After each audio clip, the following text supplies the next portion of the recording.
वह पात्र भी छोटा पड़ जाता है। अब तो आश्चर्यचकित हो गए कि अब क्या किया जाए। तो उनके आश्रम के बगल एक छोटा सा तालाब सरोवर था, तो वहां जाकर के उसे वहां पर डालते हैं। जैसे ही उसमें डालते हैं तो वह मछली का आकार बढ़ जाता है और तालाब भी छोटा पड़ जाता है।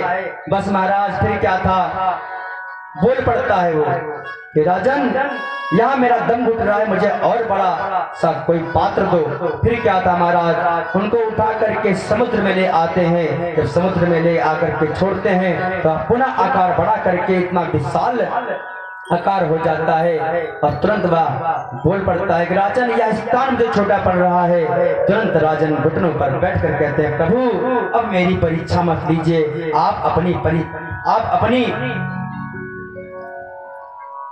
गुण को छुपाए नहीं, अपना परिचय बताएं। तब भगवान मछली के रूप में सहसा भगवान के रूप में प्रकट होते हैं। बोले सहसा भगवान की जय। ये भगवान का मत्स्य अवतार है सहसा भगवान के रूप में। तुरंत चतुर्भुज धारण करे भगवान राजा को दर्शन देते हैं सत्यव्रत जी को। तो राजन हाथ जोड़ करके पूछता है, महाराज आदेश करें, अहो भाग्य हमारे जो आपका दर्शन मिला। तब भगवान एक एक बात कहते हैं। भगवान कहते हैं कि राजन, आज से 7 दिन के बाद महाप्रलय होने वाला है, इसलिए मैं तुमको एक संदेश दे रहा हूं, वो तुमको करना पड़ेगा। आज से 7 दिन बाद महाप्रलय होगा। तुम सप्त ऋषियों को बैठा करके तुम्हारे पास जब यह प्रलय होगा, यह धरती जलमग्न होगा, तुम्हारे पास पृथ्वी नौका के रूप में बनकर आएंगी और मैं सर्प बनकर आऊंगा और तुम्हारी नौका को पार करूंगा।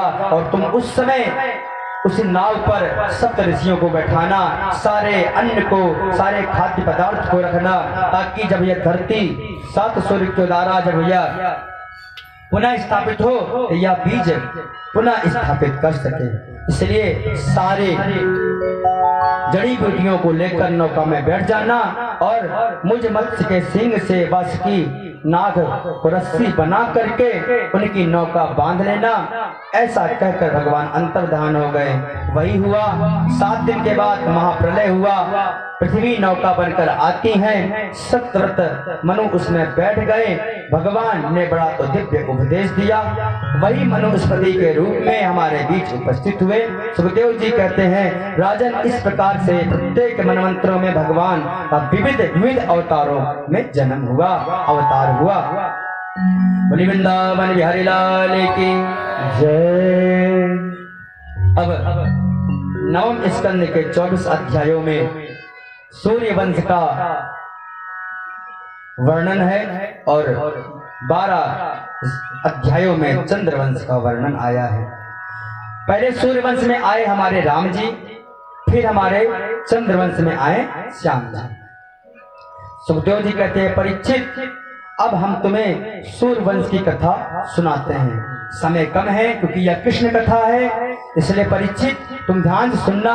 बहुत ही संक्षेप में मैं तुम्हें सूर्य वंश की कथा श्रवण कराता हूँ। देखो परीक्षित, न शक्यते विस्तरतो वक्तुम वर्ष सत्यैरपि। इसलिए अति संक्षेप में इसका वर्णन करूं, क्योंकि सूर्य वंश की कथा इतनी लंबी चौड़ी है कि मैं 100 वर्षों में तुम्हें सुना नहीं सकता। इसलिए संक्षेप में सूर्य वंश की कथा श्रवण करो। ब्रह्मा के नाभि कमल से ब्रह्मा जी का जन्म हुआ, विष्णु के नाभि कमल से ब्रह्मा जी का जन्म हुआ। ब्रह्मा जी के बेटा मरीचि हुए, मरीचि के बेटा कश्यप मुनि हुए, कश्यप के बेटा विवस्वान सूर्य हुए और इन्हीं से चला सूर्य वंश। विवस्वान सूर्य के पुत्र हुए श्रद्धा देव मुनि, जिनका श्रद्धा नामक पत्नी से कोई संतान नहीं हुई। महाराज सूर्य वंश में शुरू से ही संतान की बाधा उत्पन्न हो रही थी, शुरू से ही संतान की उनकी कमी महसूस हो रही थी सूर्यवंश की। फिर क्या था महाराज, सूर्यवंश के गुरु हैं वशिष्ठ जी। राजा ने उनसे प्रार्थना की तो वशिष्ठ ने पुत्रेष्टिक यज्ञ किया। तो राजा तो चाहते थे कि पुत्र हो, लेकिन रानी चाहती थी कि पुत्री हो। अब पुत्रेष्टिक यज्ञ चल रहा है, मंडप गड़ गया। सारे वशिष्ठ जी अपने सारे शिष्यों को बुलाकर, ब्राह्मणों को बुलाकर यज्ञ करवा रहे हैं। वशिष्ठ जी आचार्य बनते हैं। यज्ञ प्रारंभ हो गया।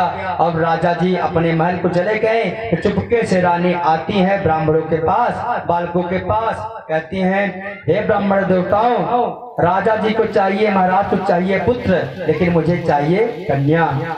महाराज मंत्र को उल्टा कर दो, मुझे कन्या चाहिए। महाराज अगर बेटा हुआ तो ध्यान देना, ऐसा तिगड़म लगाऊंगी, दक्षिणा बच्चा नहीं मिलेगा, फिर राजा से दिलवाऊंगी नहीं। अगर बेटी हो गई, महाराज इतना धन दूंगी, इतना संपदा दूंगी आपको, महाराज 7 पुस्त आपकी बैठ के खाएगी। फिर क्या था, ब्राह्मण जानते हैं कि देवी जी का चलावा चलता है हर जगह, इसलिए देवी जी कहने में आकर के मंत्र को उल्टा घुमा दिया। कृष्णाय वासुदेवाय जप रहे थे तब उल्टा कर दिए, बेटी के लिए जप कर दिए। महाराज फिर क्या था, अंत में महारानी श्रद्धा सूर्यवंश की प्रथम देवी है। ऐसा महारानी श्रद्धा सूर्यवंश की प्रथम देवी है जो बेटी के लिए कामना करती हैं। नहीं तो बेटियों को पाने के लिए सबसे पहले माताओं का मुंह बनता है, कह रहे बेटी हो गई। महाराज पहली सूर्यवंशी स्त्री है, रानी है, बेटी चाह रही है। अंत में समय आया, बेटी हुई। अब राजा का मुंह लटक गया, मैंने तो बेटे के लिए यज्ञ करवाया था, लेकिन अब बेटी कैसे हो गई। वशिष्ठ जी को बुलाते हैं, क्यों महाराज यह गजब कैसे हो गया। वशिष्ठ जी हाथ रख लिए, महाराज मुझे खुद नहीं पता ये कैसे हो गया। तुरंत ब्राह्मणों को बुलाते हैं, अरे ब्राह्मण बड़को, आपने ये क्या किया।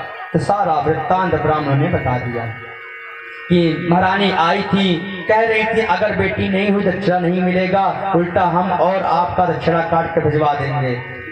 तब वशिष्ठ जी कहते हैं महाराज से, लो महाराज गजब कर दिया, अरे आप दोनों में समन्वय है नहीं, हमारे बेचारे ब्राह्मणों को फंसा रहे हैं। बेचारा ब्राह्मण करे तो करे क्या, पत्नी के सुने कि पति के सुने, पहले आप दोनों लोग आपस में समन्वय कर लें। तो राजा कहते हैं, नहीं महाराज, आप चाहे तो यही बेटी बेटा बन जाएगी, इसलिए मुझे बेटा चाहिए। तो महाराज फिर क्या था,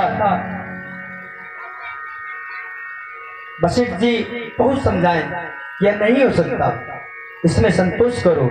लेकिन महाराज तुरंत चरणों पर गिर करके कहते हैं, प्रभु आप मेरी वेदना को समझें, इस सिंहासन को चलाने वाला कोई नहीं है। प्रभु किसी तरह एक संतान हुआ, वो भी बेटी निकल गई, आप तो कम से कम आप चाहेंगे ये बेटी बेटा बन जाएगा। महाराज फिर क्या था, खूब अनुनय विनय किया, तो राजा ने किया तो गुरु जी पिघल गए, क्योंकि गुरु का तो हृदय संत का हृदय नवनीत के समान कोमल होता है। नवनीत मतलब मक्खन के समान, जैसे मक्खन कोमल होता है, अगर जो वाकई में असली संत है उसका मक्खन के समान नवनीत के समान उसका हृदय होता है। फिर क्या था, वशिष्ठ जी ने बालिका को ही बालक बना दिया। बाद में मनु महाराज के इक्ष्वाकु के नृग, सरियाती, धृष्ट, दिष्ट, करुष्ट, नरिश्चंत, पृथव, नभग, कवि आदि 10 पुत्र हुए। इन 10 पुत्रों से ही सूर्यवंश का विस्तार हुआ। इनमें सरियाती नामक जो पुत्र थे, उनकी एक बेटी हुई सुकन्या। उस सुकन्या ने ही धोखे में अनजाने में आकर च्यवन मुनि का धोखे में आंख फोड़ दिया, नेत्र फोड़ दिए, तो उन्हीं के साथ विवाह करना पड़ा। बाद में च्यवन मुनि ने अश्विनी कुमारों की मदद से प्रभाव से नव यौवन को प्राप्त कर लिया। इन्हीं सरियाती के वंश में महाराज रेवत हुए। इनके 100 पुत्रों में सबसे बड़ा कुमुदमी था, उसकी बेटी थी रेवती। इन्हीं रेवती का विवाह श्री बलराम जी के साथ हुआ। सुखदेव जी कहते हैं, परीक्षित मनु महाराज के दूसरे बेटा थे नभग, आगे उनके बेटा हुए नाभाग, नाभाग के बेटा हुए परम भगवत अम्बरीश जी महाराज। प्रभु के प्रेम में इतना डूबे हुए थे अम्बरीश महाराज, इतना सेवा करते थे कि सबे मनः कृष्ण पदारविंदयोर वचांसि वैकुंठ गुणानुवर्णने करो हरे मंदिर मार्जिनादिषु श्रुतिं चकाराच्युत सत्कथोथै महाराज परम भागवत अम्बरीश जी महाराज का नियम था कि इतनी दास दासियां हैं, नौकर चाकर खड़े हैं महाराज, लेकिन भगवान का मंदिर स्वयं साफ करते, स्वयं झाड़ू लगाते, स्वयं पोछा लगाते महाराज, यहाँ तक कि चक्की चला करके स्वयं भगवान को भोग लगाते थे। एक दिन क्या हुआ, चक्की चला रहे होते हैं तो अम्बरीश जी को पसीना आता है, भगवान से देखा नहीं गया, तुरंत चतुर्भुज धारण करे, पीतांबर ओढ़े प्रकट हो गए और पंखा करने लगते हैं। क्या देखते हैं अम्बरीश महाराज, या सुगंध मधुर, या हवा कहाँ से आ रही है, या वायु कहाँ से आ रही है, या महक कहाँ से आ रही है महाराज, और यह हवा का झरोखा कहाँ से आ गया। पीछे मुड़ के देखते हैं, क्या देखते हैं कि चतुर्भुज धारण किए प्रभु पीतांबर ओढ़े अपने पीतांबर से भक्त को पंखा कर रहे होते हैं। बोले पीतांबर धरवारी भगवान की जय। महाराज भगवान कहना चाहते हैं कि तू मेरे प्रेम में पड़ के तो देख, मेरे भक्ति में डूब के तो देख, मैं स्वयं तुझे पंखा करने आऊंगा। धन्य है अम्बरीश जी, ऐसे परम भागवत अम्बरीश जी हैं जिनको स्वयं भगवान पंखा कर रहे होते हैं। तुरंत महाराज चरणों में गिर गए अम्बरीश जी। अरे महाराज, ये उल्टी गंगा कहाँ से बहा रहे हैं? अरे महाराज, सेवा तो हमें करनी चाहिए, आप हमारी सेवा कर रहे हैं। भगवान ने सुंदर सा शब्द कहा, अरे अम्बरीश, हे पुत्र, जब तू मेरा सेवा कर सकता है, अरे तो क्या एक पुत्र, क्या एक पिता क्या पुत्र की सेवा नहीं कर सकता? अरे जब तू मेरे लिए इतना चक्रवर्ती सम्राट है, राजा होने के बाद इतनी दास दासियां भरी पड़ी हैं, स्वयं चक्की कर रहा है, स्वयं झाड़ू लगा रहा है, स्वयं पोछा कर रहा है, तो मैं तेरे लिए तो इतना कर ही सकता हूँ। महाराज तुरंत भगवान गदगद हो गए और चरणों में गिरकर अम्बरीश जी महाराज कहते हैं, बस भगवान, आप बस अपने भक्त पर अनुग्रह करते रहिए, अपना वरद हस्त रखते रहिए और कुछ नहीं प्रभु, अपनी कृपा दृष्टि बनाए रखिए। तभी भगवान ने अपना चक्र अम्बरीश जी को दिया, अम्बरीश, यह चक्र मैं तुम्हें देता हूँ और तुम्हारी यह चक्र यह हमेशा रक्षा करेगा। एक बार अम्बरीश जी महाराज एकादशी का निर्जल व्रत कर रहे थे, व्रत तो संपन्न हुआ। दूसरे दिन द्वादशी के दिन जैसे ही पारण करने के लिए बैठते हैं तो दुर्वासा ऋषि जी आ जाते हैं। जैसे दुर्वासा ऋषि जी को देखते हैं तो नियम है, अगर आप खाने के लिए बैठे हैं, अगर आपके गुरु जी आ जाएं, पुरोहित जी आ जाएं, कोई ब्राह्मण, अगर आपको ब्राह्मण जान पड़ता है, ब्राह्मण आ जाए, भिक्षुक आ जाए, तो आपका कर्तव्य बनता है तो आप अपनी थाली को छोड़ करके उन्हें आप बैठा करके पहले उन्हें भोग लगाएं। ये नियम है। फिर क्या था, अम्बरीश जी महाराज फिर क्या था, ब्राह्मण को देखते हैं, बुलाते हैं और बैठाते हैं, पाद प्रक्षालन करते हैं, पैर धुलाते हैं, पाद अर्घ्य आचमनी से उनकी सेवा करते हैं। तुरंत कहते हैं, महाराज आइए प्रसाद पाइए। तो दुर्वासा ऋषि जी कहते हैं, अभी नहीं, अभी संध्या बंदन का समय है, मैं जा रहा हूँ, स्नान करके आता हूँ, उसके बाद पाते हैं। फिर क्या था, दुर्वासा मुनि जी चल पड़े। अब इधर समय निकल रहा है, द्वादशी का क्षय हो रहा है, त्रयोदशी आ रही है। अब सही समय पर अगर पालन न किया गया तो महाराज गजब हो जाएगा। फिर ब्राह्मणों से सलाह लेते हैं, क्या किया जाए? सारे ब्राह्मण कहते हैं, महाराज जो पंचामृत है ना, आप इसका पान कर लें, आपका व्रत भी पूरा हो जाएगा और ब्राह्मण का सम्मान भी हो जाएगा। फिर क्या था, ब्राह्मणों के कथन में आकर के अम्बरीश जी महाराज पंचामृत लेकर के पान करते हैं, व्रत को अपने व्रत को बचाते हैं। तभी दुर्वासा जी आ जाते हैं, उनको पता चला कि अम्बरीश जी उनको पवाए बिना पहले भोग पा लिए। महाराज क्रोध में आकर के जटा उखाड़ कर जमीन पर जैसे ही पटकते हैं, कृत्या पैदा हो जाता है, कृत्या नामक दैत्य प्रकट हो जाता है। फिर क्या, यो मां तिथि माया मातिथ्येन निमंत्र च आदत्वा भुक्तवास्तस्य सदस्ये दर्शये फलम। मेरे जैसे अतिथि को बुलाकर तूने पान कर लिया, तुरंत महाराज क्रोध में आकर के जटा उखाड़ कर पटकते हैं। कृत्या नामक राक्षस पैदा हो जाता है, प्रकट हो जाता है और तुरंत आदेश देते हैं दुर्वासा जी जाओ इसे मार दो। फिर क्या था महाराज, जैसे ही कृत्या मारने के लिए अमरीश जी को जाता है, तुरंत भगवान का वह जो चक्र था जो भगवान की रक्षा में दे गए थे, चक्र आकर के कृत्या को भस्म कर देता है और दुर्वासा ऋषि के पीछे पड़ जाता है। अब दुर्वासा ऋषि जब देखते हैं कि मेरे पीछे चक्र आ रहा है, महाराज तुरंत भागे भागे ब्रह्मा जी के पास पहुंचते हैं। महाराज रक्षा करो, रक्षा करो। महाराज फिर क्या था, अहम भक्ता पराधीनो हातंसस्व इवः शिवः साधुर्भिर्गस्तयो हृदयो भक्त भक्त जनप्रिय। ब्रह्मा जी के पास भागे भागे जाते हैं। दुर्वासा जी कहते हैं प्रभु रक्षा करो, इस चक्र से मेरी रक्षा करो। प्रभु कहते हैं, ब्रह्मा जी कहते हैं मेरे बस की बात नहीं है भैया, यह मैं इनसे रक्षा नहीं कर सकता। तब पुनः भागे भागे भोले बाबा के पास जाते हैं दुर्वासा जी। हे परम पिता, अरे मैं तो आपका अनन्य भक्त हूँ, आप इस सुदर्शन चक्र से मेरी रक्षा करो। जैसे ही भोले बाबा को पता चला कि सुदर्शन चक्र, तुरंत हाथ जोड़ लेते हैं, भैया मेरे बस की बात नहीं है, जिनका चक्र है उनके पास जाओ।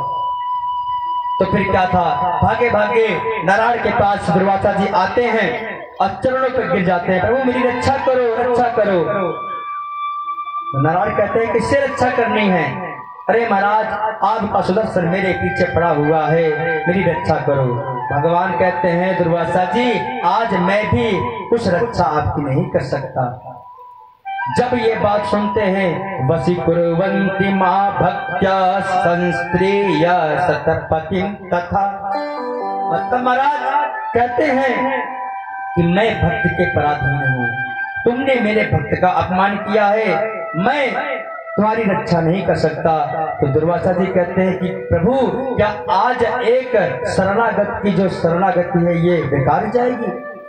अरे आप तो एक शरणागत की आप हमेशा मदद करते हैं, आप उनकी सेवा करते हैं, उनकी मनोरथ सुनते हैं। आज आपके चरणों पर मैं गिरा हूँ, क्या मेरी रक्षा नहीं करेंगे? साधवो हृदयम मह्यम साधुनाम हृदयम त्वहम् मदन्यते न जानन्ति नाहं तेभ्यो मनागपि। प्रभु कहते हैं देखो मेरे शरण में आए हो तो तुम्हें एक उपाय बता देता हूँ, जाओ मेरे भक्त के पास, अब वो तुम्हारी रक्षा वही कर सकता है। फिर क्या था महाराज, भागे भागे दुर्वासा ऋषि जी अपने भक्त के पास अम्बरीश के पास आते हैं और कहते हैं बेटा, चरणों पर गिरकर कहते हैं बेटा रक्षा करो। तुरंत अम्बरीश जी महाराज उनको उठाते हैं, कहते हैं गुरु जी ये क्या कर रहे हैं, ये उल्टी गंगा क्यों बहा रहे हैं? अरे चरण तो हमें छूनी चाहिए आपकी, आप हमारी छू रहे हैं। दुर्वासा जी कहते हैं बेटा बात बाद में होगी, पहले इस चक्र को शांत कराओ। तुरंत अम्बरीश जी चक्र के सामने, सुदर्शन चक्र के सामने आकर के भगवान कहते हैं यदि नो भगवान प्रेता एक सर्वगुणाश्रयः सर्वभूतात्मधानेन द्विजो भवतु जिज्वरः। शपथ कहते हैं महाराज अगर मैं इस प्रजा, इस श्रोता, इस प्रजा की गण के अगर मैं निष्ठा होकर के, निष्ठावान होकर के अगर मैं सेवा करता हूँ, अपनी प्रजाओं की सेवा करता हूँ, प्रभु यह सुदर्शन चक्र शांत हो जाए। अगर मैं भगवान के प्रति मेरी प्रेम है तो यह सुदर्शन चक्र शांत हो जाए, लेकिन फिर भी शांत नहीं हुआ।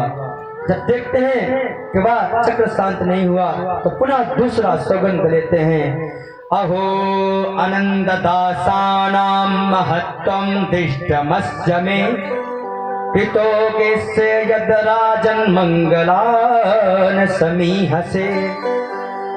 प्रभु अगर मैं आपका अनन्य भक्त हूँ, मेरे जैसा आपका भक्त अभी तक पैदा नहीं हुआ है मेरे लोक में, मेरे राज्य में, हे नाथ यह चक्र शांत हो जाए। अगर मैं निष्काम भाव से सेवा करता हूँ हरि का तो यह मैं हरि का दास हूँ, यह चक्र शांत हो जाए। जब यह बात सुनता है तो वह चक्र शांत हो जाता है। फिर क्या, जब चक्र शांत होता है तुरंत दुर्वासा मुनि जी कहते हैं बेटा धन्यवाद, अब अमरीश जी महाराज कहते हैं प्रभु चलिए भोजन को पाइए। दुर्वासा जी कहते हैं तूने अभी भोजन नहीं पाया? कहते हैं महाराज आपको निमंत्रण कर चुका था और एक ब्राह्मण को निमंत्रण करने के बाद मैं कैसे पा सकता हूँ, मुझे तो नरकों में जगह नहीं मिलेगी। महाराज आज 1 वर्ष हो गए भटकते भटकते दुर्वासा जी को भागते भागते, आज 1 वर्ष हो गए, लेकिन दुर्वासा जी को भागते भागते और यहाँ अम्बरीश जी महाराज भोजन तक नहीं पाए हैं, क्योंकि एक ब्राह्मण को भोजन का निमंत्रण देने बैठे थे। राम राम, मैंने तो सोचा था कि तू भोजन कर चुका है, तू मेरे से पहले पारण कर चुका है, इसलिए क्रोध में आकर के मैंने क्या अनर्थ कर दिया। फिर क्या था महाराज, भोजन कराते हैं ब्राह्मण को और खुद भोजन करके परम धाम को जाते हैं।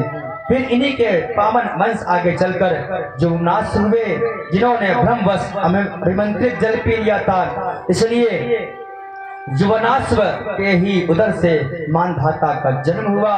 मानधाता के सप्तरथ राजा हुए और सप्तरथ इनके वंश में हरिश्चंद्र हुए। हरिश्चंद्र के रोहित, रोहित के बाहु, बाहु के सगर नामक पुत्र हुए। राजा सगर के 60,000 पुत्र हुए। अश्वमेध यज्ञ का घोड़ा इंद्र चुरा कर ले गया और कपिल मुनि भगवान के आश्रम में बांध दिया, जिससे क्रोध में आकर के कपिल मुनि का जो ध्यानिष्ठ का भंग हुआ, उनकी आंखों की तेज से सब 60,000 पुत्र भस्म हो जाते हैं। ए हम बाहि चौरस्ते आस्ते मिलित लोचन।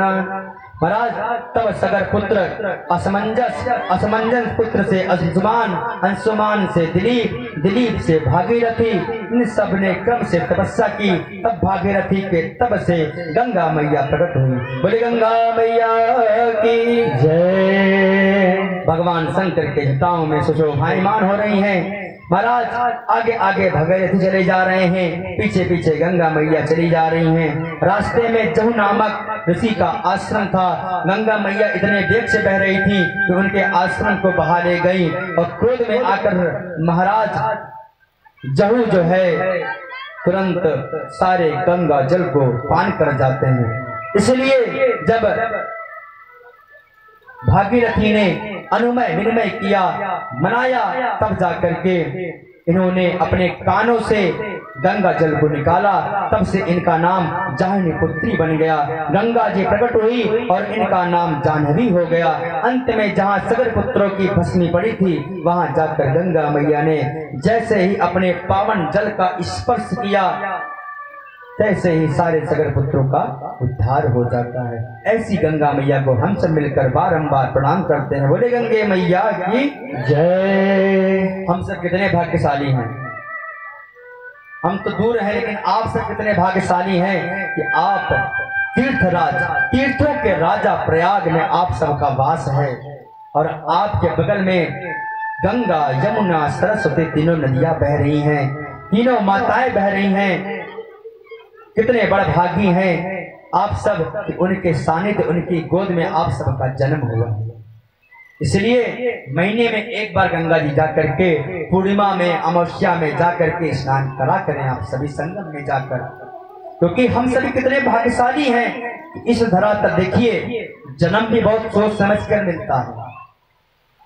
तीर्थ स्थान पर अगर आपको जन्म मिला है, जान लीजिएगा कि आपने पूर्व जन्म में किसी तीर्थ पर आपने तपस्या किया होगा या किसी तीर्थ पर आप पहुंचे होंगे, तो आपके मन में यह लालसा रही होगी, हे नाथ, ऐसा तीर्थ हमें क्यों नहीं मिला, ऐसे तीर्थ पे हमारा जन्म क्यों नहीं हुआ। हे नाथ, अगला जन्म हो किसी तीर्थ स्थल पर हो, प्रयागराज, बनारस, वृंदावन, मथुरा। महाराज ऐसे करके कितने भी पावन स्थल हैं। धन्य है आप सब प्रयागवासी जो आप सब प्रयागराज में निवास करते हैं। ऐसे प्रयागराज को हम सब मिलकर के बारंबार प्रणाम करते हैं। बोले प्रयागराज महाराज की जय। आप सबको पता है कि यह प्रयागराज नाम क्यों पड़ा? पता है? कितने को पता है? हाथ उठाइए। जिनको जिनको पता है कि प्रयागराज नाम क्यों पड़ा, कुछ ही लोग हैं। प्रा उपसर्ग है। महाराज जो पहली बार यज्ञ हुआ था इसी प्रयाग में ब्रह्मा जी ने करवाया था। प्रा संग विच्छेद करेंगे तो प्राधन यज्ञ। जो प्रथम यज्ञ हुआ था, इसी प्रयाग की धरती में हुआ था, इसलिए इसका नाम प्रयाग पड़ गया। और तीर्थों का राजा इसलिए कहलाया गया क्योंकि सारे तीर्थ, सारे देवी देवता आकर के इसी तीर्थ पर माघ के दिन में विराजमान होते हैं, अन्यथा कहीं नहीं होते हैं, क्योंकि यह धरातल गंगा यमुना सरस्वती तीनों धराओं से बह रही हैं, सुशोभायमान हो रही हैं। इसलिए यह हमारा प्रयागराज सुशोभायमान हो रहा है। हमारा प्रयागराज यही संगम के नाम से जाना जाता है। धन्य है प्रयागराजवासी जो आपके धरातल पर संगम जैसी 3 नदियां आपके सानिध्य में हैं, और वो बड़े भागी हैं जो नित्य प्रतिदिन स्नान करते हैं, और वो अभागी हैं जो पास में रहकर स्नान नहीं करते। तीर्थराज प्रयागराज महाराज की जय। ऐसे करके यजल तस्य मात्रेण ब्रह्मदंड हता अपि सागरात्मजादिवं जगमुह केवल देवस्मभि। सभी सगर पुत्रों का उद्धार हुआ। शुक्राचार्य जी कहते हैं परीक्षित इन्हीं भागीरथी के वंश में राजा ऋतपूर्ण हुए, ऋतपूर्ण के सौदास हुए, सौदास के अस्मत हुए, अस्मत के नारी कवच हुए, नारी कवच के खटवांग हुए, और खटवांग के दिलीप हुए, दिलीप के रघु हुए, जिनके नाम से रघुवंश चलने लगा। रघु महाराज के अज हुए, अज के बेटा दशरथ हुए, और इन्हीं दशरथ के घर 4 लालाओं का जन्म होता है। ये बताने की जरूरत नहीं है कि 4 लाला कौन है। हमारे प्यारे राम लक्ष्मण भरत शत्रुघ्न जी का प्रकट होता है। आइए हम सभी रामचरित्र मानस में प्रवेश करते हैं। सूक्ष्म में कथा रामचरित्र का सुने, उसके बाद कृष्ण कथा। महाराज फिर क्या था? रामचरित मानस। पहले हम नीचे से ऊपर की ओर चलते हैं। राम ऊपर है, चरित बीच में है, और रामचरित मानस, मानस नीचे है। पहले हम लोग मानस जाने। मानस क्या है? मानस अथवा मन। अगर हमें राम जी को पाना है तो पहले अपने मन को पवित्र करना पड़ेगा। मानस मतलब अपने मन को छल कपट देश ईर्ष्या से निकालना पड़ेगा अगर हमें राम को पाना है तो। अगर आप राम तक पहुंच भी जाते हैं तो क्या गारंटी है कि मंदिर का दरवाजा आपको खुला मिलेगा? क्या गारंटी है कि आपको पर्दा खुला मिलेगा? क्या गारंटी है कि पुजारी जी आपको दर्शन कराएंगे? इसलिए राम तक पहुंचना है तो राम जैसा बनना पड़ेगा। मानस, मन को आप पवित्र करें। अगर आपका मन पवित्र हो गया, मानस के बाद चरित्र। जब मन पवित्र हुआ तो चरित्र अपने आप ही सुधर जाएगा। मन पवित्र हुआ, चरित्र में सुधार आया। चरित्र भगवान जब देख लिए इसका चरित्र तो बड़ा भावुक है, मन का पवित्र है। तो रामचंद्र जी कहते हैं कि अब तू मुझे पाने के भक्त भगवान से माने कहते हैं। भगवान कहना चाहते हैं भक्त से कि मुझे पाना है तो अपना मन और चरित्र सुधारो और भाव लाओ, तब मुझे राम को पाओगे। इसलिए गोस्वामी तुलसीदास बाबा ने इसका सुंदर सा नाम रखा रामचरितमानस। महाराज इनके यहाँ शुरू से ही पुत्रों की काया रही है। संक्षेप में कथा श्रवण करें। महाराज दशरथ जी ने पुत्र को पाने की इच्छा की, वशिष्ठ जी ने पुत्रेष्टि यज्ञ करवाया। महाराज फिर क्या था? अग्निदेव फिर एक कटोरी में खीर लेकर के निकलते हैं, तीनों रानियों को बांटते हैं। उसके बाद कालांतर में भगवान के यहाँ 4 लालाओं का जन्म होता है। बोलिए रामचंद्र भगवान की जय।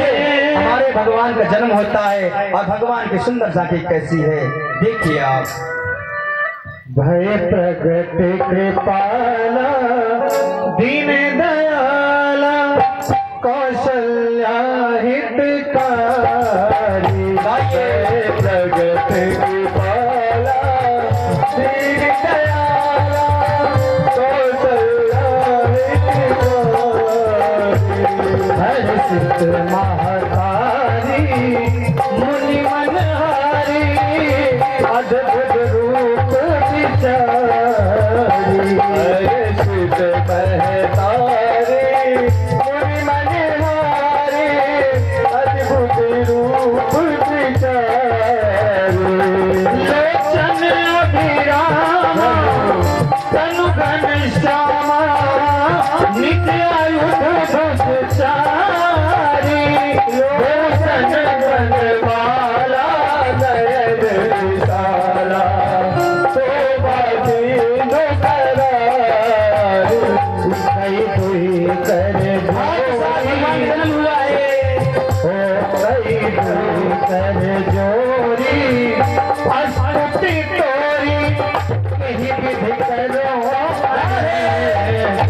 माया जाना माला वेद पुराण करुणा सुख सागर सब गुण आगर यही काम ही श्रुति संता जगि अनुरागी भया प्रगट ब्रह्मांड निकाया निर्मित माया रोम रोम प्रतिवेद कहे बासी यह उपहार तुरंत वीर मति फिर रहे उपजा जब गाना प्रभु मुस्काना चरित बहुत विधि कहीं कथा सुहाई मात बुझाई जय प्रकार बुद्धि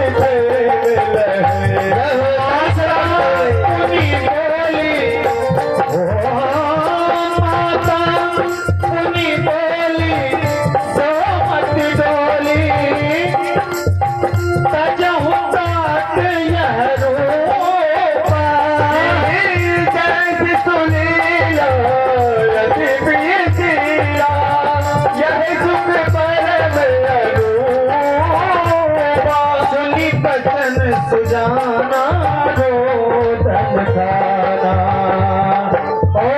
होई बालक सुर भूपा चरित जगावई हरि पद पावई परई भव को प्रगट पाना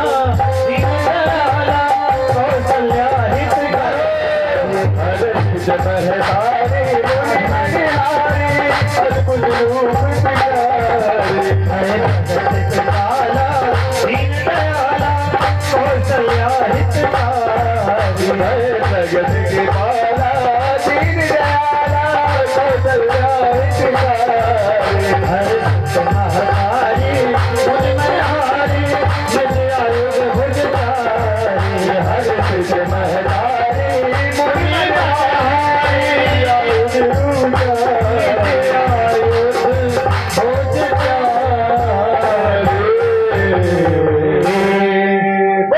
रामचंद्र महाराज की जय हो, लाल की जय हो, भरतलाल की जय हो, लाल की जय हो, गांधी महाराज की जय हो, हर महादेव। महाराज भगवान का जन्म होता है। महाराज कालांतर में सारे भैया बड़े होते हैं। गुरु वशिष्ठ जी उनका यज्ञ कोई संस्कार करवाते हैं और गुरुकुल की ओर चल पड़ते हैं। गुरुकुल की शिक्षा दीक्षा संपूर्ण करके भगवान अपने धाम को आते हैं। फिर क्या था महाराज, ऐसे हमारे रामचंद्र जी हैं, उनका भाव ऐसा है कि अपने तीनों भाइयों को पुत्र जैसा, पुत्र से बढ़कर मांगते थे। महाराज गुवर्थे तक्त राज्यो वचरंदन वश्यता। तो पहले हम लोग छोटे भैया शत्रुघ्न लाल की महिमा जाने, क्योंकि नीचे से ऊपर की हम लोग बढ़े। तो शत्रुघ्न लाल जी कैसे हैं, उनका ध्यान करने से ऐसे राम जो चतुर्भुज अवतार से लक्ष्मण भरत लक्ष्मण शत्रुघ्न चारों शक्तियां ऐसी हैं कि एक जगह जब एकत्रित होती है महाराज तो उसका रूप ही बदल जाता है। सूक्ष्म भाव से चर्चा करें तो राम कथा मंदाकिनी में आचमन करने हुए आगे हम लोग बढ़ते हैं, क्योंकि मंदाकिनी नदी में अगर आप एक आचमन जल ग्रहण करते हैं तो आप पावन हो जाते हैं। उसी प्रकार रामचरितमानस के जो भाव है, अगर आप एक चौपाई नित्य प्रतिदिन पढ़ाई करते हैं, क्योंकि हमारे बुजुर्ग 100 में से 80 बुजुर्ग हमारे रामचरितमानस का चौपाई दोहा छंद यहाँ पर बैठता रहता है, क्योंकि हमारे बुजुर्ग हमेशा रामचरितमानस का संग्रहण करते रहते हैं, अध्ययन करते रहते हैं, पाठ करते रहते हैं और गुनगुनाते रहते हैं, कुछ न कुछ चौपाई गुनगुनाते रहते हैं। अगर आप एक चौपाई आप बोलेंगे, हमारे बुजुर्ग एक चौपाई तुरंत उठा देंगे, क्योंकि उनका मनन, उनका ध्यान चौपाई में लगा रहता है। तो शत्रुघ्न लाल जी से हम लोग प्रवेश करते हैं, प्रारंभ करते हैं। कैसे हैं हमारे शत्रुघ्न लाल जी? रघुनंदन चारों भैया जो शत्रुघ्न हैं, उनका नाम लेने से शत्रु का नाम नष्ट हो जाता है, क्योंकि हृदय पर जो शत्रु का वास रहता है ना, हृदय पर जो शत्रु विराजमान रहते हैं, मस्तिष्क पर जो शत्रु विराजमान रहते हैं, ये मेरे दुश्मन है, पहले दुश्मन तो कैसे मारूं? तो शत्रुघ्न लाल जी का नाम लेने से दुश्मन का नाम मिट जाता है। कैसे? जाके सुमिरन तेरे पुनासा, नाम शत्रुघ्न वेद प्रकाशा। जाके सुमिरन तेरे पुनासा, नाम शत्रुघ्न वेद प्रकाशा। जाके सुमिरन तेरे पुनासा, नाम शत्रुघ्न वेद प्रकाशा। जाके सुमिरन तेरे पुनासा, नाम शत्रुघ्न वेद प्रकाशा।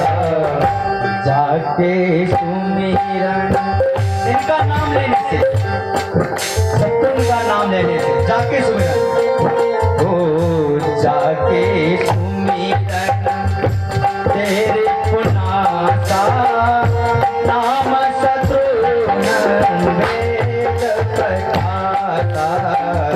जाके सुमिरन तेरे पुनासा, नाम शत्रुघ्न वेद प्रकाशा।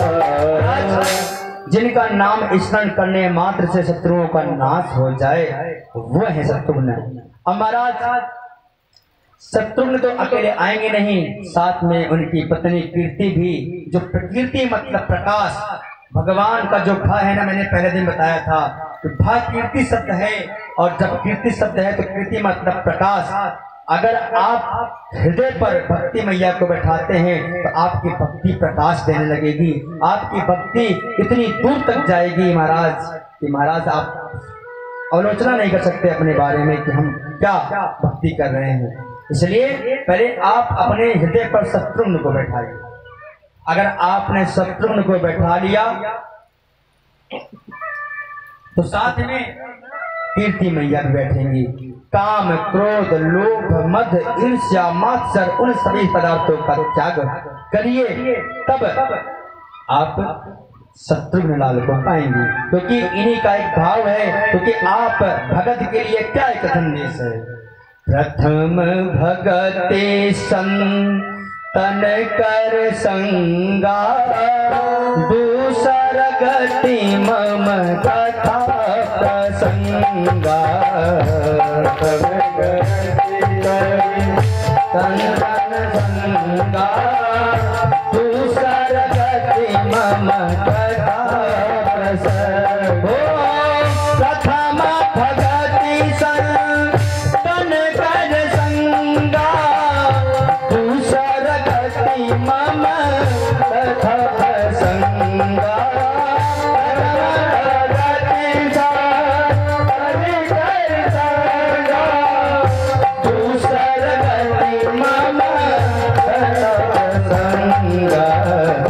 प्रथम भगत, भगवान कहते हैं यही कि पहले भक्ति आप कहाँ से प्रारंभ करें? पहली भक्ति आपकी यही से प्रारंभ होती है कि आप अपने चरित्र मन को सुधारें।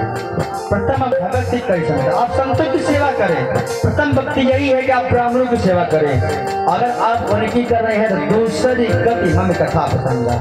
जहाँ मेरी कथा हो रही हो आप तत्काल वहां पहुंचे और हमारी कथा को श्रवण करें। हो प्रथम भगति, हाँ प्रथम भगति संतन कर संगा, दूसरी गति मम कथा प्रसंगा। प्रथम भगति संतन कर संगा, दूसरी गति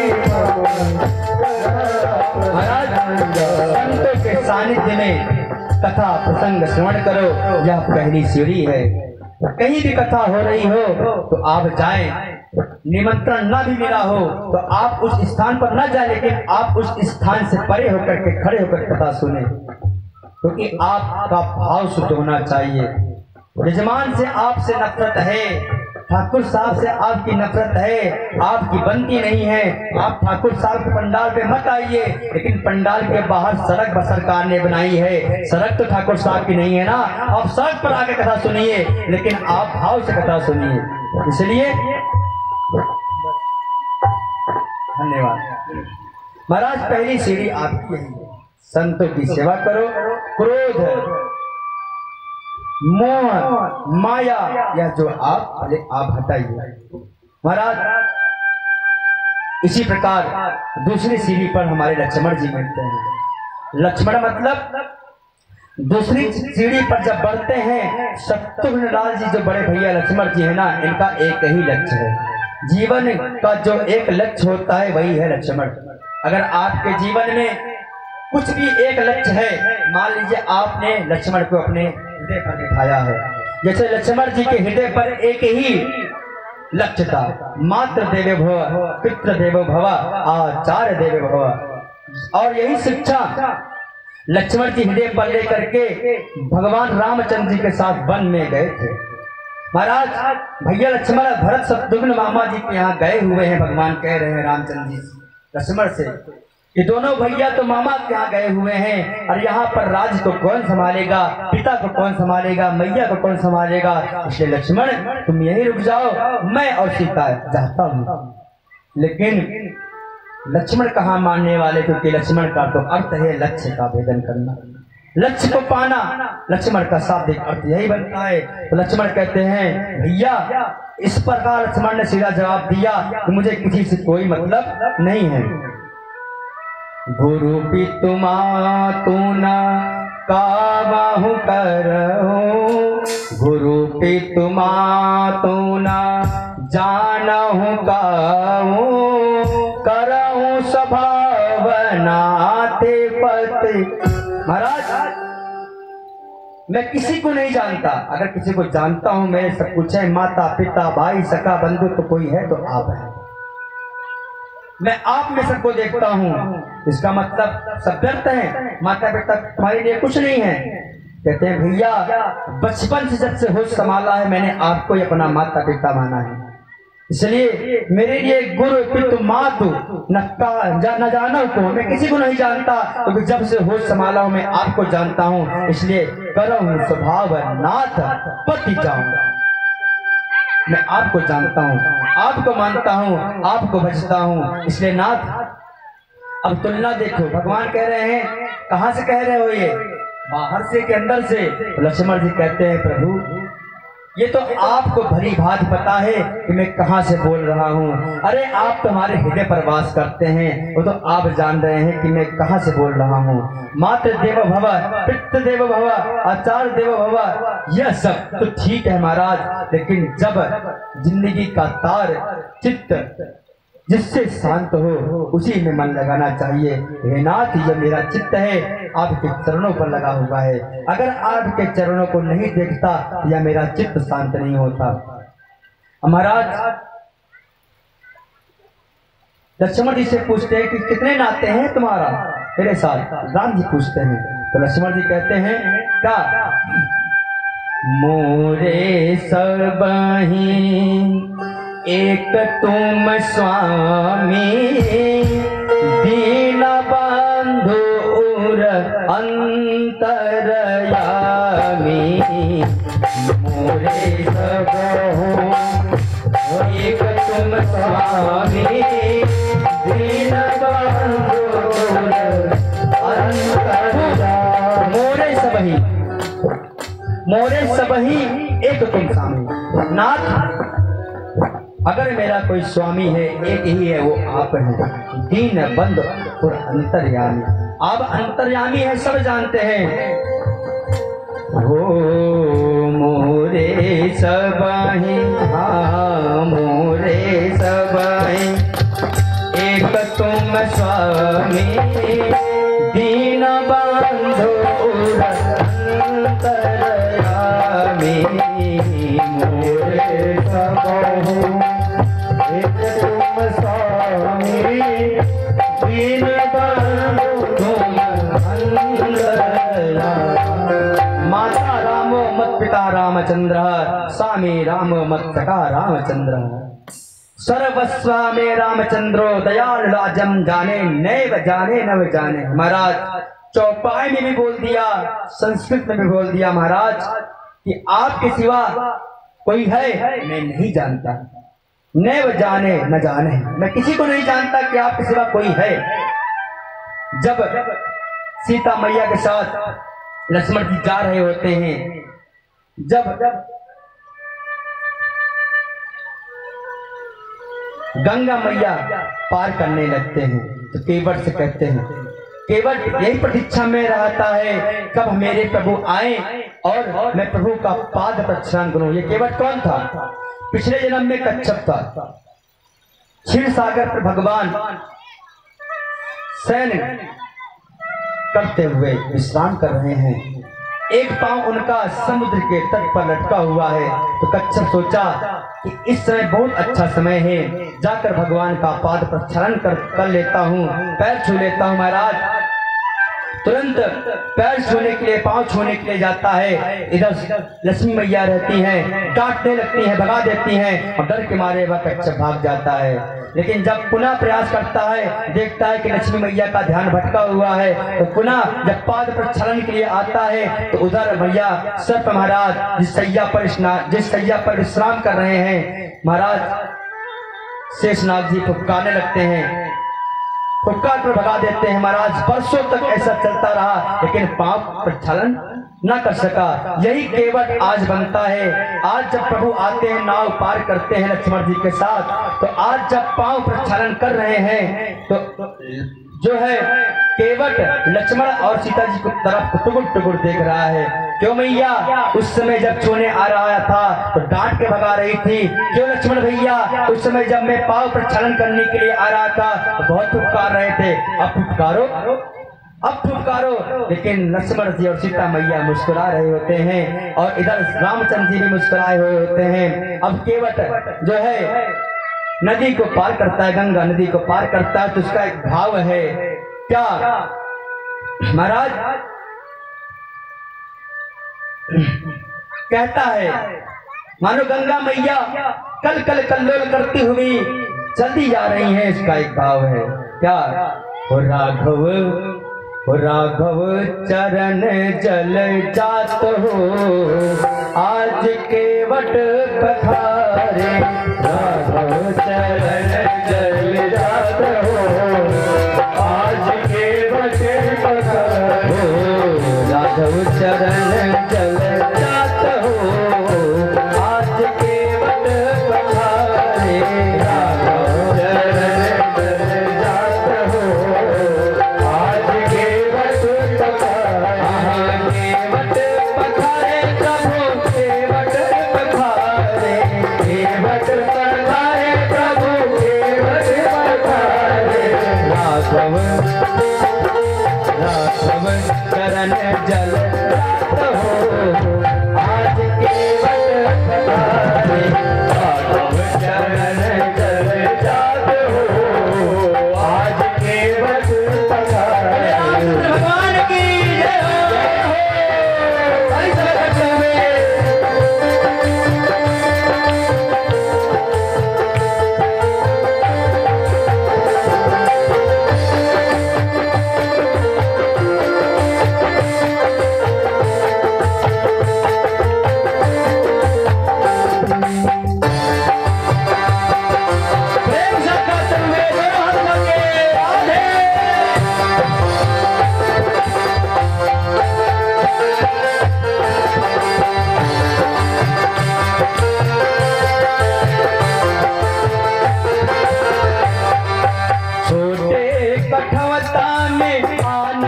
गंगा जल छोटे कठवता में पानी गंगा जल छोटे कठवता में पानी गंगा जल छोटे कठवता में पानी गंगा जल उलकट।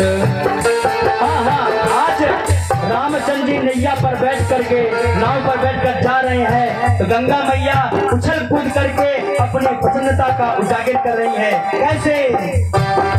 हाँ, उलकट हो उलकट प्रफुल्लित जात हो आज केवट उलकट प्रफुल्लित जात हो आज केवट पधारे उलकट प्रफुल्लित जात हो आज केवट पधारे उलकट प्रफुल्लित जात हो आज केवट पधारे राघव हो राघव राघव चरण चल जात हो आज केवट पधारे राघव चरण चल जात हो आज केवट पधारे।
जब केवट पाद प्रस्थान कर रहा होता है मानो केवट इशारा कर रहा है अब मैया क्या करेंगी तो सीता जी चिता रही है देख रही है कि अब क्या कर सकते हो। यहाँ तो भगवान स्वयं कह रहे हैं आओ झूलो ओ सीता लखन गिरिधर प्रभु सीता लखन गिरिधर प्रभु। महाराज रामचंद्र जी क्या कर रहे हैं जब मैया सीता जी को देखते हैं तो क्या होता है फिर मधुर मधुर मुस्कात हो मधुर मधुर मुस्कात हो आज केवट पधारे मधुर मधुर मुस्कात हो आज केवट पधारे राघव चरण चल जात हो आज केवट पधारे राघव चरण चल जात हो आज केवट पधारे केवट पधारे प्रभु केवट पधारे केवट पधारे केवट पधारे प्रभु केवट पधारे केवट पधारे प्रभु केवट पधारे राघव राघव चरण चल जात हो आज केवट पधारे राघव चरण चल जात हो आज केवट पधारे भगवान की जय हो।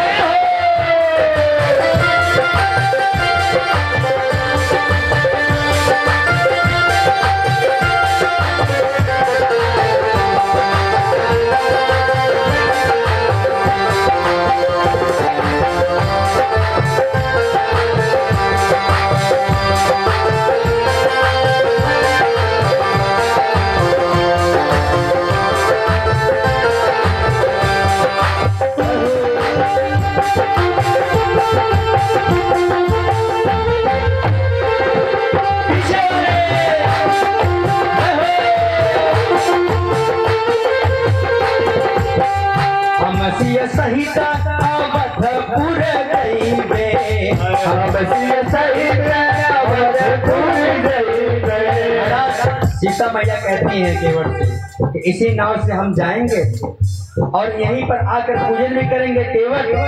उसका एक भाव है, हम सिया सहिता अवधपुर जइबे, हम सिया सहिता अवधपुर जइबे, अवधपुर जइबे, अवधपुर जइबे, अवधपुर जइबे, अवधपुर जइबे, हम सिया सहिता अवधपुर जइबे, हम सिया सहिता अवधपुर जइबे।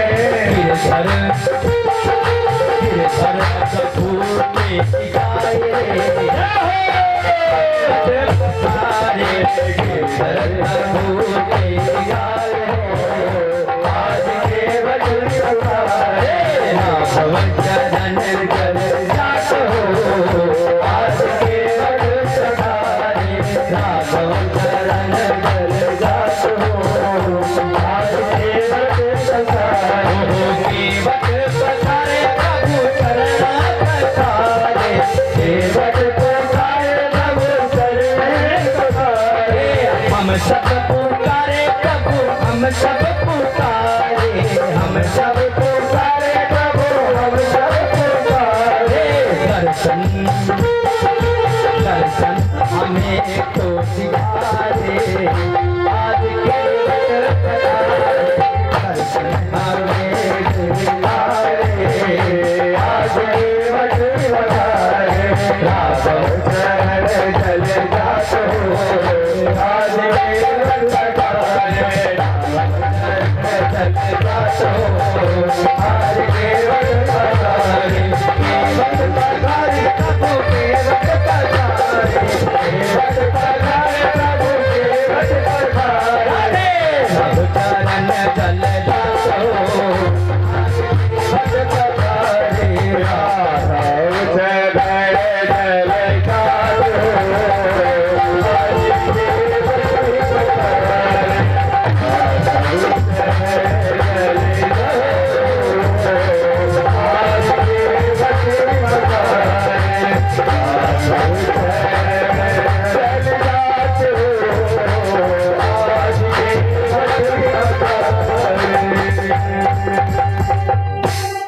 बोली भाग्य बिहारी लाल की, बोली परिजादा पुरुषोत्तम श्री रामचंद्र की।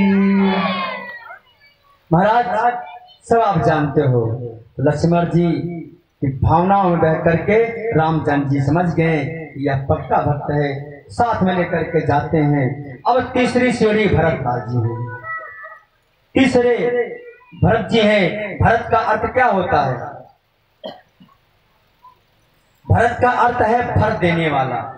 महाराज अगर आप भरत जी का चिंतन करते हैं, भरत जी का ध्यान करते हैं, तो रामचंद्र जी के प्रेम विक्रय इनके भीतर रामचंद्र जी हमेशा अवलंब रहते हैं। लबालब भरा रहता है इनका रस, रामचंद्र जी का रस हमेशा भरत जी के हृदय पर भरा रहता है, क्योंकि उसके भीतर राम रस भर देते हैं जो भरत जी का नाम लेता है रामचंद्र जी।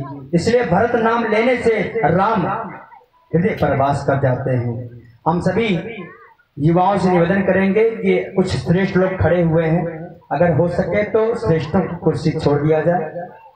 महाराज भरत जी कहते हैं, इसी बात को स्वामी तुलसीदास जी बाबा कहते हैं, भरत चरित करी नेमु तुलसी जो सादर सुनहि, सिय राम पद प्रेम अवश्य होइए बस रस विरति। महाराज भरत जी का नाम लेने से हृदय पर लबालब भक्ति का रस भर जाता है। इस प्रकार भरत जी के आगे रामचंद्र जी आते हैं। जब आप शत्रुघ्न को पा लिए, लक्ष्मण जी को पा लिए, भरत जी को पा लिए, तो रामचंद्र जी तो आपको अवश्य मिलेंगे। फिर क्या था महाराज? अब राम जी का स्वरूप क्या है?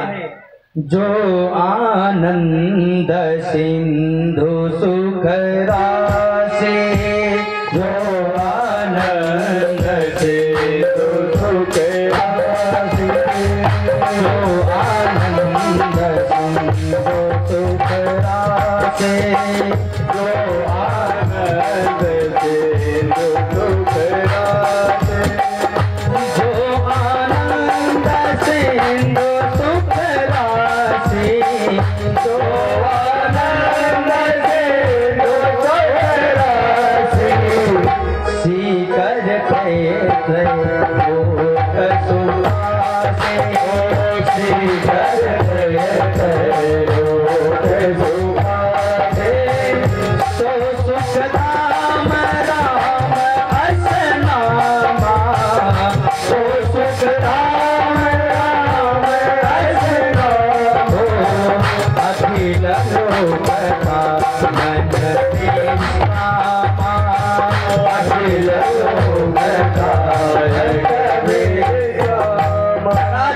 जो रामचंद्र जी साक्षात आनंद के सागर हैं, जब हृदय पर राम राज स्थापित हो गया तो महाराज हमारा जो हृदय है वह गदगद हो गया। महाराज अब सुखदेव बाबा परीक्षित से कहते हैं कि यहीं तक आप सूर्यवंश के चरित्र का वर्णन करो। महाराज अर्थात सूर्यताम राजन सोमस्य पावनाम। अब सुखदेव बाबा कहते हैं राजन, सूर्यवंश की कथा तुमने सुनी, अब चंद्रवंश की कथा तुम सुनो। आज बहुत सुंदर हमारे भगवान का जन्म होगा। हमारे ठाकुर साहब बधाई लुटाने के लिए देखिए क्या क्या व्यवस्था किए हैं। इनका प्रेम इतना है, कल आकर मेरे पास यही कहते हैं महाराज कथा में जो भी हो आप एक आवाज दीजिए, बस कथा में आनंद आए, कथा में जो भी हो आप कहिए, उसको किया जाएगा। धन्य है यजमान, तो कम से कम कुछ ऐसे भी होते हैं तो सोचते हैं कम से कम में हो जाए, लेकिन अगर भगवान के रस में डूबे हैं, अगर भगवान का गायन कर रहे हैं, भगवान में अगर संगीत बज रही तो आनंद का कहने। उसी प्रकार अगर साधक संगीत बजता है, भजन गाते हैं तो झूमने का मन नहीं करता, लेकिन जब संगीत बजने लगता है तो झूमने का मन करता है ना। उसी प्रकार अगर कुछ उत्सव मन रहा हो और उत्सव में अगर बधावा ना लुट रहा हो तो महाराज सारा व्यर्थ है। बोलिए राधे राधे राधे राधे। हमारे गांव का नाम तो मुझे नहीं याद आ रहा है। बहुत बहुत धन्यवाद आपका, इतनी दूर से आई है, हमारे यजमान हैं, आपके यहाँ कथा हुआ था, बहुत सुंदर व्यवस्था थी। बहुत दूर से चलकर आज जब सुनी कि प्रयागराज में कथा हो रहा है, महाराज दूर से चलकर कथा सुनने आई हैं। ये होते हैं भक्त। महाराज भाव होना चाहिए, चाहे जहाँ कथा हो। एक भावुक व्यक्ति, माघ में एक संत जी हैं, सिर्फ एक रुमाल लपेटते हैं। महाराज 5-5 किलोमीटर दूर ठंडी में सिर्फ एक रुमाल लपेटकर कथा श्रवण करने आते हैं। ऐसे भक्त हैं, इसलिए भक्त को बुलाना नहीं पड़ता, भक्त स्वयं हरि से कीर्तन मात्र सुनकर ही चला आता है। बोलिए राधे राधे राधे राधे। अब यस्मिन् लैलादयो भूपा कीर्तन्ये पुण्य कीर्तयः। सुखदेव जी कहते हैं राजन, अब चंद्रवंश के वर्णन तुम हमसे सुनो। भगवान नारायण के नाभि कमल से ब्रह्मा, ब्रह्मा के बेटा अत्रि मुनि, अत्रि के बेटा चंद्रमा, जिनसे चला चंद्रवंश। चंद्रमा के बेटा बुध, बुध के बेटा पुरुरवा, और इन्हीं पुरुरवा का दूसरा नाम एल था। राजा एल से विवाह उर्वशी अप्सरा से हुआ। इनके आयु, श्रुतायु, सतायु, रय, जय, विजय आदि 6 बेटा हुए। इन्हीं प्रतापी के वंश में आगे चलकर महाराज नहुष का जन्म हुआ। नहुष के भी यति, यजाति, संयाति, आयाति, वियति, कृति आदि 6 बेटा हुए। उन्हें सबसे बड़ा सन्यासी हो गया। दूसरे बेटे का विवाह हुआ। पहला विवाह शुक्राचार्य जी की बेटी देवयानी से संपन्न हुआ। दूसरा विवाह पुष्प पर्वा की सभी पुत्री शर्मिष्ठा से हुआ। यजाति के यदु, दुर्वसु, दुहु, अनुरूप आदि 5 संतानें हुई। इन 5 संतानों में सबसे छोटे पुत्र का नाम था पुरु, जो पिता के अनन्य भक्त थे। शुक्राचार्य जी के शाप से जब यजाति बुढ़े हो गए थे तो वृद्धावस्था पुरु ने अपने ऊपर धारण कर ली और अपनी युवावस्था पिता को प्रदान कर दी। इसलिए यजाति ने पुरु को ही चक्रवर्ती सम्राट घोषित कर दिया और बड़े पुत्र को शापित किया कि तुम्हें, तुम्हारे वंश में कोई चक्रवर्ती सम्राट नहीं होगा। सुखदेव जी कहते हैं परीक्षित, पुरुवंश में ही राजा दुष्यंत का जन्म हुआ। इनके बड़े ही प्रतापी पुत्र भरत हुए। बचपन से ही सिंहों से पीड़ा करते थे। इसी प्रतापी वंश के राजा रंतिदेव हुए, जिन्होंने सूखा पड़ जाने पर अपना सर्वस्व खजाना लुटा दिया और 49 दिन तक स्वयं भूखे बैठे रहे। ऐसे प्रतापी पुरुवंश में परीक्षित तुम्हारा भी जन्म हुआ। तुम पुरुवंशी हो और पुरु महाराज के सबसे बड़े भाई ये थे यदुवंश, उनसे चला यदुवंश। यदुवंश में अजामिल, देवमीर, सूरसेन, प्रभृति आदि बड़े बड़े प्रतापी राजा हुए। महाराज सूरसेन के बेटा आनक दुंदवी, इन्हीं का नाम वसुदेव था। वसुदेव की 7 पत्नियां थी। उनकी 7वीं पत्नी देव की गर्भ से 8वीं संतान श्री कृष्ण का जन्म होता है। यही पर भगवान श्री कृष्ण का जन्म होता है। सुखदेव महाराज कहते हैं, वाह महाराज, सूर्यवंश की कथा तो आपने बड़ी लंबी चौड़ी गिना दी, लेकिन जब मेरे प्रभु की बारी आई तो झटपट सुना दिया। महाराज उन्हीं के लिए तो मैं बैठा हूं कब से। अरे मैं ललायत हूं। देखिए, दवाई 3 प्रकार की होती है, एलोपैथी, आयुर्वेदिक और होम्योपैथिक। एलोपैथिक दवा खाएंगे दूसरी बीमारी पैदा कर सकती है। आयुर्वेदिक दवा तो बहुत बढ़िया है लेकिन मुंह कड़वा कर देता है। लेकिन होम्योपैथिक 2 बढ़िया दाना चूसते रहो, मिठास बढ़ती रहे। प्रभु मैं तो उन्हीं के लिए बैठा हूँ, आप थोड़ा 2 बूंद चखाइए, मन मेरा मुख मिठास से भरा रहे। इसलिए प्रभु ऐसे चटपट कथा समाप्त न करें, थोड़ा विस्तार से प्रभु की कथा सुनाइए। तब सुखदेव बाबा उनको सुनाते हैं,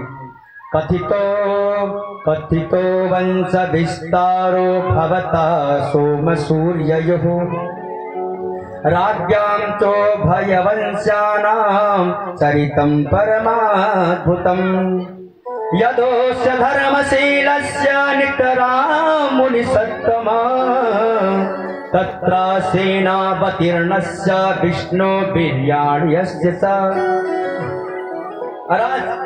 भगवान कहते हैं एक दिन पितामह में समरे मरंजये द्रेव व्रताद्यातिरतस्तिमिंगलहि दुरतयं कौरव संज्ञाना कृत्वा तरन्वत् सकरं च वक्लवाः। सुखदेव जी बोले, परीक्षित ये तुम्हारे दादाजी का संबंध है उनसे, तुम्हारा क्या संबंध है कृष्ण से, उस माखन चोर से तुम्हारा क्या संबंध है। भगवान परीक्षित जी कहते हैं कि उनसे क्या संबंध है। बाबा आप पूछ रहे हैं, अरे उनसे तो ही संबंध है, आज उन्हीं का देन है कि जो मैं जीवित हूँ। नहीं तो अश्वत्थामा के ब्रह्मास्त्र से मैं तो कब का सिधार गया होता नाथ।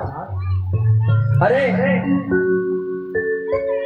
आज उन्हीं की देन है, यह शरीर मिला है। परीक्षित कहते हैं कि मेरे जीवन दाता है और जीवन दाता से बड़ा कोई नहीं होता। नैसा दिष्टुहा चुन्मा तक्तो दम पिपाधते पिबंतम तन्मुखान चुत्ता हरि कथा मृतामृतम।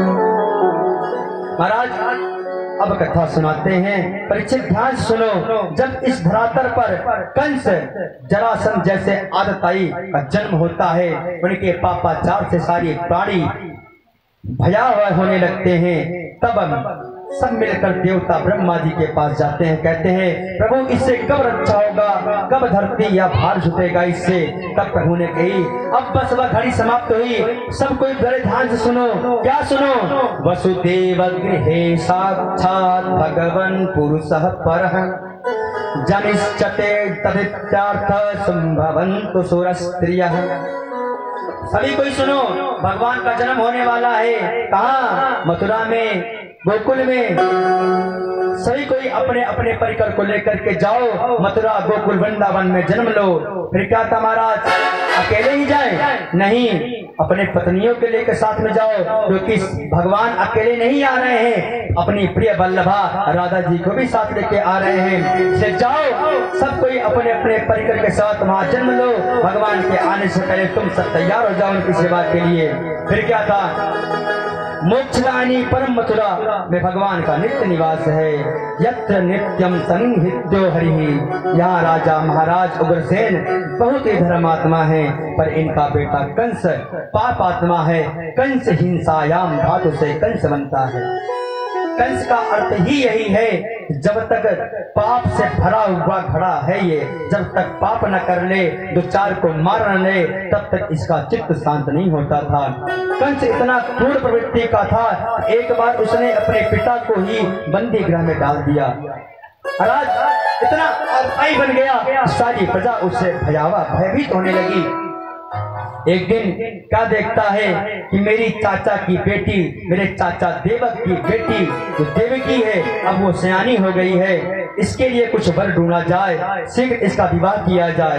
फिर क्या था महाराज, ढूंढने लगता है उनके ये वर, तो वसुदेव जी को ढूंढता है, इससे अच्छा वर मेरी बहन के लिए नहीं हो सकता।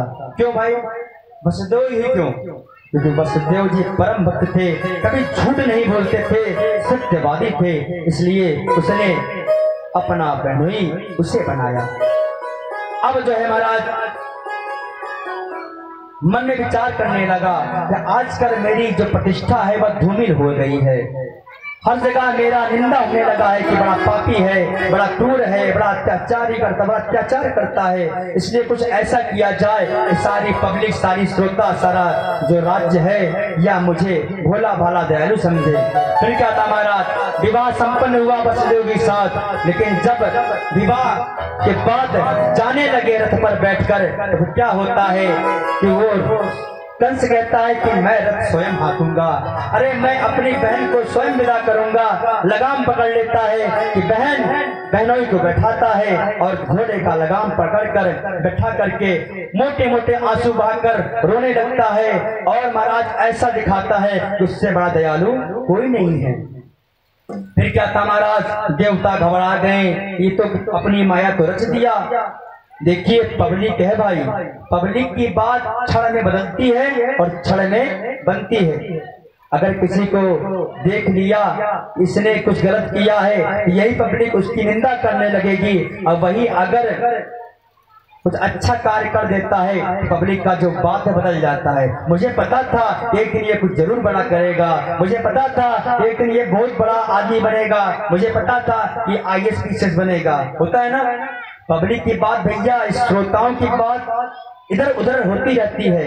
इसलिए जनता का कभी कभी भरोसा नहीं करना चाहिए, किसको वोट देते किसको नहीं। आएगा तो ही कमल। तो विचार है अपने अंदर, शुद्ध है तो चाहे कमल हो, चाहे हाथी हो, चाहे साइकिल हो, चाहे पंजा हो, सब समझदार हैं, सब जानते हैं हमें किस पर प्रचार करना है, किसको वोट देना है, किस पर हमें अपने राजा चुनना है।